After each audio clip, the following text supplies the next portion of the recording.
কি চমৎকার কারুকাজ, খুবই মাইন্ড ব্লোয়িং। অনেকেই আসে এখানে, প্রায় যেরকমটা বলছিলাম 6 থেকে।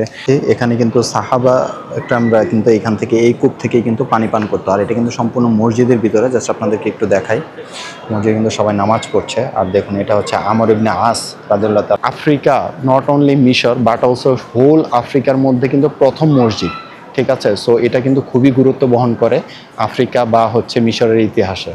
এবং এই মসজিদটা এত বড় যে একসাথে কিন্তু 5 থেকে 6 হাজার মানুষ একসাথে নামাজ পড়তে পারে। দেখুন কি বিশাল। আর সো গাইজ, আমরা এখন আছি আমর ইবনে আস রাদিয়াল্লাহু তাআলার নিজের হাতে তৈরি করা মসজিদের সামনে, যেটা কিনা 641 খ্রিস্টাব্দে কিন্তু স্থাপন করা হয়েছিল। আমাদের প্রিয় নবী হযরত মুহাম্মদ সাল্লাল্লাহু আলাইহি ওয়াসাল্লাম ওনার একান্ত সহযোগী এবং খুবই বিশ্বস্ত সেনাপতি, যার হাত ধরে কিন্তু এই মিশর কিন্তু জয় প্রাপ্ত হয়েছিল এই 641 খ্রিস্টাব্দে। তিনি কিন্তু এই সুবিশাল এবং এত চমৎকার একটি মসজিদ তৈরি করেছিলেন, যার ফটকের সামনে বা প্রধান যে ইয়েটা আছে সেটার সামনে কিন্তু, দরজার সামনে কিন্তু এখন আমরা দাঁড়িয়ে আছি। জাস্ট দেখুন এটা কত বিশাল। এটার ভিতরটা সম্পূর্ণ জায়গাটা কিন্তু খুবই চমৎকার এবং এটা কিন্তু খুবই বড়। এটা আপনাদেরকে সম্পূর্ণ মসজিদটা আজকে ঘুরিয়ে দেখাবো। দেখুন উপরে কিন্তু খুব বড় করে লেখা আছে আল্লাহু আকবার। আর এখানে দেখুন একটা মিনারেট। আর এটা হচ্ছে এক্স্যাক্টলি হচ্ছে যে হ্যাঙ্গিং চার্চ আছে তার ঠিক উল্টা পাশে। আপনারা কেউ যদি আসেন হ্যাঙ্গিং চার্চ দেখতে, তাহলে কিন্তু অবশ্যই আপনারা কিন্তু আমর ইবনে আস রাদিয়াল্লাহু তাআলা আনহুর যে মসজিদটা আছে এটা কিন্তু আপনারা দেখতে আসবেন। আর এটা কিন্তু একদম মেন রোডের পাশেই। অনেক পর্যটকরা আসে এবং সব ধর্মের লোকজন কিন্তু আসতে পারে, তাতে কোনো প্রবলেম নেই। আর সামনে যে কোর্টইয়ার্ড আছে বা এখানে কিন্তু আপনারা রেস্ট করতে পারবেন, রেস্টিং প্লেস। এটা খুবই চমৎকার একটা জায়গা। দেখুন গার্ডেনটা কি চমৎকার। You speak English very well. Why did you learn English? English? Yeah. Cool. Cool? Yeah, now. So guys, এখন আমরা আছি আমর ইবনে আস রাদিয়াল্লাহু তাআলা আনহুর মসজিদে। এটা হচ্ছে শুধুমাত্র মিশর নয়, সারা আফ্রিকা মহাদেশের মধ্যে প্রথম মসজিদ। জাস্ট দেখুন একবার কি চমৎকার। এটা হচ্ছে মেম্বার, যেখানে দাঁড়িয়ে হচ্ছে ইমাম সাহেব নামাজ পড়ান, আর এখানে দাঁড়িয়ে হচ্ছে খুতবা দেয়। আর এখানে আগে যেটা করা হতো, এইখানটাতে কিন্তু হচ্ছে খুতবা দেওয়া হতো উপরটা উঠে। এটা একটা মেহরাব, আর এরকম দুইটা কিন্তু মেহরাব আছে। ওইখানে একটা দেখতে পাচ্ছেন, আর এইখানে একটা আছে, যেটা কিন্তু আগে এখানে দাঁড়িয়ে কিন্তু ইমাম সাহেব নামাজ পড়তেন। আর জাস্ট কারুকাজগুলো দেখুন। এই মসজিদটা কিন্তু আমর ইবনে আস রাদিয়াল্লাহু তাআলা আনহু, হযরত মুহাম্মদ সাল্লাল্লাহু আলাইহি ওয়াসাল্লাম ওনার একজন বিশ্বস্ত এবং খুবই প্রসিদ্ধ একজন হচ্ছে ছিলেন, সাহাবী ছিলেন। তিনি কিন্তু তার নেতৃত্বে, তার সেনা নেতৃত্বে কিন্তু এই মিশর কিন্তু তিনি জয় করেছিলেন 641 খ্রিস্টাব্দে। তখনই কিন্তু তিনি মিশরের গভর্নর হিসেবে দায়িত্ব পান এবং কিন্তু এই মসজিদটা স্থাপন করেন। জাস্ট দেখুন একটু, জাস্ট লুক অ্যাট দিস। কি আমি আর কত বিশাল, 6 বিঘা জায়গার উপরে কিন্তু এই মসজিদটা তৈরি। Just look at this.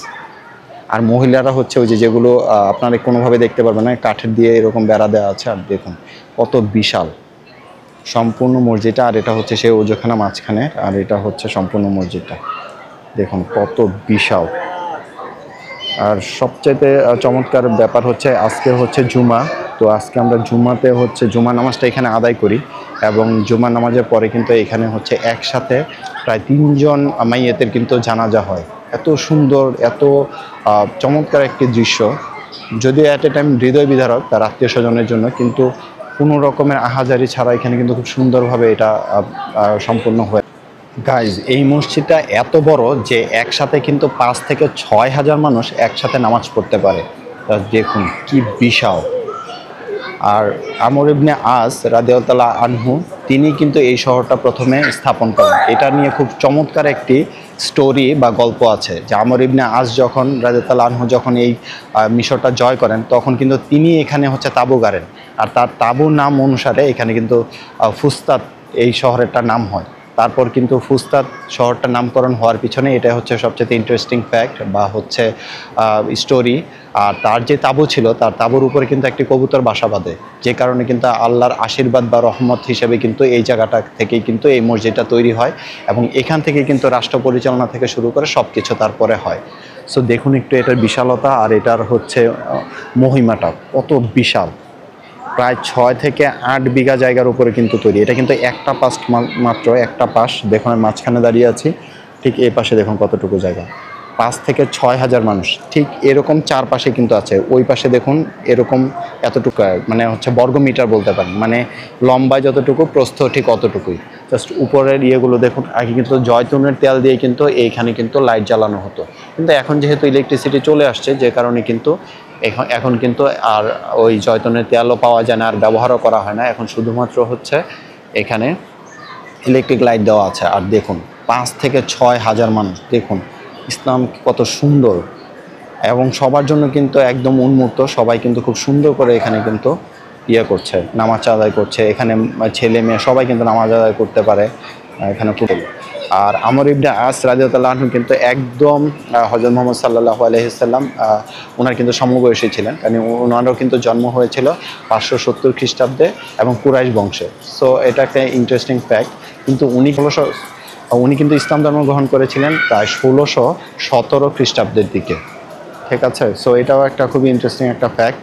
So এই হলো এই মসজিদের হিস্ট্রি, খুবই চমৎকার একটা হিস্ট্রি এবং আপনারা সবাই খুবই উপভোগ করবেন, যেহেতু এটা হচ্ছে আফ্রিকা, নট অনলি মিশর বাট অলসো হোল আফ্রিকার মধ্যে কিন্তু প্রথম মসজিদ, ঠিক আছে। সো এটা কিন্তু খুবই গুরুত্ব বহন করে আফ্রিকা বা হচ্ছে মিশরের ইতিহাসে এবং ইসলামের ইতিহাসে, ঠিক আছে। সো এই জন্য সবাই আপনারা যারাই আসবেন তারা কিন্তু অবশ্যই এটা ভিজিট করবেন। এটা মূল। সো গাইজ, এখন আরও একটি চমৎকার জিনিস দেখাবো। আসলে বলা হয়ে থাকে যে এইখানে কিন্তু মসজিদের ভিতরে কিন্তু একটা কূপ আছে, আর এটা তখনকার আমলে খুবই একটা ন্যাচারাল বা সাধারণ ব্যাপার ছিল যে প্রত্যেকটা মসজিদের ভিতরে অজু করার জন্য একটা কূপ থাকতো বা ওয়েল যেটাকে আমরা বলি। বাট এখানে বলা হয়ে থাকে যে এই কূপটা থেকে সাহাবা একরামরা এখান থেকে পানি পান করতেন, যে কারণে কিন্তু অনেকে দেখুন এখানে কিন্তু অনেক টাকা পয়সা দান করে বা অনেক মানত করে, ঠিক আছে। দেখুন জাস্ট একবার এটা কিন্তু একদম সম্পূর্ণ মসজিদের ভিতরে। জাস্ট দেখুন এটা কিন্তু একদম মসজিদের কম্পাউন্ডের ভিতরে, কমপ্লেক্সের ভিতরে, যেখানে হচ্ছে সবাই নামাজ আদায় করে সেখানে কিন্তু এটা মানুষে এইখানে হচ্ছে অনেকেই হচ্ছে এই জায়গাটাতে হচ্ছে মানত করে, সেজদা করে, নামাজ পড়ে, টাকা পয়সা দান করে। এই জন্য কিন্তু এইটাকে এখন বন্ধ করে দেওয়া আছে বা সিল করে দেওয়া আছে। সো পাশটাতে ঠিক তার উল্টা পাশে বাম পাশটা কিন্তু পুরাটা যতটুকু কাঠের বেড়া দেওয়া দেখতেছেন ওই পুরোটুকু কিন্তু হচ্ছে শুধুমাত্র হচ্ছে মহিলাদের নামাজের জন্য রিজার্ভ করা আছে ওই জায়গাটুকু, বুঝতে পারছেন। আর এই হচ্ছে মাঝখানের জায়গাটুকু যেগুলো আপনাদেরকে আগেই দেখিয়েছি, ওটা হচ্ছে অজুখানা বা পানি পান করার জায়গা ছিল। জাস্ট দেখুন, আর সম্পূর্ণটা কিন্তু মার্বেল পাথর দিয়ে তৈরি করা হয়েছে। জাস্ট দেখুন ভিতরের আঙিনাটা কি চমৎকার কারুকাজ, খুবই মাইন্ড ব্লোয়িং। অনেকেই আসে এখানে, প্রায় যেরকমটা বলছিলাম 5,000 থেকে 6,000 মানুষ এট এ টাইম নামাজ পড়তে পারে বা প্রেয়ার করতে পারে। জাস্ট দেখুন এই যে আমরা এখন মাঝখানে চলে আসছি, আর এত পরিমাণ এখানে বাতাস, এত গরমের মধ্যে এত ঠান্ডা, এটার ভিতরের ওয়েদারটা খুবই চমৎকার কিন্তু। সো আশা করি আপনারা এটার ইতিহাসটা জানতে পেরেছেন। এখান থেকে কিন্তু হযরত মুহাম্মদ সাল্লাল্লাহু আলাইহি সাল্লাম ওনার যে বিশ্বস্ত সাহাবী, সেনাপতি, প্রশাসক, তিনি কিন্তু এই দেশ পরিচালনা করতেন। তার মাধ্যমে, তার হাত ধরে কিন্তু এই অঞ্চলে ইসলাম প্রতিষ্ঠিত হয়েছিল, প্রতিষ্ঠা পেয়েছিল এবং কিন্তু ইসলাম ধর্মের কিন্তু প্রসার ঘটেছিল। সো তার মাধ্যমে কিন্তু এই ফাস্তুত নগরীর উদ্বোধন হয়েছিল। এইমাত্র হচ্ছে জুমার নামাজ শেষ হলো এবং সকল মুসল্লিরা কিন্তু ইমাম সাহেবের সাথে হচ্ছে দেখা করার জন্য কিন্তু অপেক্ষা করছে। আপনাদেরকে অবশ্যই সেখানে নিয়ে যাব। তার আগে একটু টোটাল মসজিদটা দেখাচ্ছি। এটা কিন্তু অটোমান সাম্রাজ্যের যে মসজিদ, অটোমান যে ছিল, আমল ছিল, তখন কিন্তু এইভাবে হচ্ছে মসজিদ তৈরি করা হতো। চারপাশে এরকম মানুষজন নামাজ পড়ে, মাঝখানের জায়গাটা কিন্তু এরকমভাবে হচ্ছে ফাঁকা রাখা হয়, যেখানে কিন্তু অনেকে পানি পান করে বা অনেকে অজু করে। দেখুন একবার কি চমৎকার। আর চারপাশে কিন্তু এভাবে লোকজন নামাজ পড়ছে। দেখুন জুমার নামাজ মাত্র শেষ হলো। দেখুন কি চমৎকার। আর একটা পাশে হচ্ছে পশ্চিম দিকে হচ্ছে মেম্বার থাকে, যেখানে দাঁড়িয়ে কিন্তু খুতবা দেয় এবং ইমাম সাহেব হচ্ছে নামাজ পড়ান। আর এটা হচ্ছে এন্ট্রান্স, মহিলাদের জন্য জায়গা আছে দেখুন বরাদ্দ করা। ওই পাশটা যতটুকু কাঠ দিয়ে দেখতে পাচ্ছেন, প্রত্যেকটা জায়গা কিন্তু হচ্ছে পুরাটা কিন্তু মহিলাদের জন্য বরাদ্দ। সবাই কিন্তু ইয়ে করছে, নামাজ পড়ছে, ঠিক আছে। মহিলারা সবাই কিন্তু অপেক্ষা করছে। দেখুন কি চমৎকার, আল্লাহু আকবার। এখন একটা জানাজার নামাজ হচ্ছে। দেখুন নামাজের পরে সবাই কিন্তু দেখুন হাজার হাজার মানুষের সমাগম। দেখুন